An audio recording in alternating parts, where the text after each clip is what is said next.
Thousands of people are flocking to Iceland this year for an event that won't happen again for the next 170 years. I'm talking about a total solar eclipse that's happening on August 12th.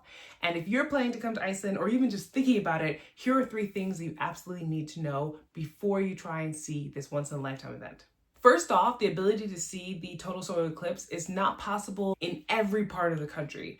There is something called a totality zone or totality path.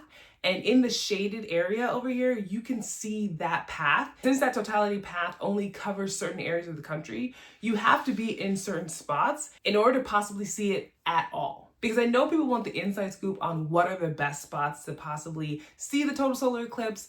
I put together a free total solar eclipse guide for this event that not only shares the best spots, but the pros and cons of those, other types of advice that's really helpful, and so much more. The link to that free guide is in the description of this episode, so you can grab it there. But let's go on to the second thing that you need to keep in mind.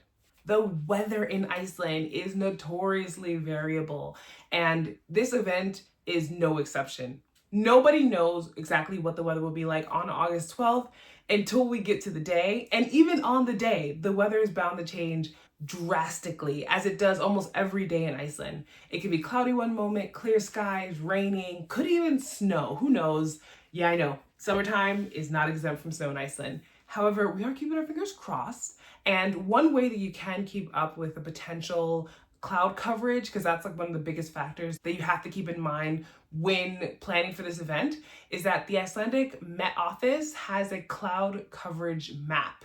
So over in this map here, this example, green means cloud coverage, white means clear skies. This is a perfect example of what an amazing day would look like for a total solar eclipse in Iceland in terms of it being viewable. I'm knocking on wood that will happen, but again, it can be variable. It could happen that it looks like this on the map 1 minute and cloud coverage the next, but at least this is one tool that you can monitor to see what the potential cloud coverage will be on that day. Lastly, if you have not booked your accommodations for this time period, I urge you to do this immediately. People started booking their accommodations for this event back in 2024. So demand is high, prices are high, and not to scare anybody, but I heard of an example from one of the members of the Savvy Traveler's Guide to Iceland who said that for a client, they booked a place that was $25,000 for 5 nights. That is, of course, more on the extreme end in terms of how much money people were willing to pay, but just know that it is getting down to the point where places are a lot more expensive, even for summer prices in Iceland, which are normally around double what they are in the wintertime or the off season. However, it doesn't mean that places are not available. There are, of course, some, and people cancel. Sometimes they can't make it. Something might become available that is affordable. Who knows? It doesn't hurt to look, but I just want you to manage your expectations around that. In my free total solar eclipse guide, I go into all of these things regarding if you're in a bind and you can't find accommodations. There's a tip that I provide that can help you to kind of work around that, as well as many other helpful things to keep in mind. In total, the guide is 42 pages.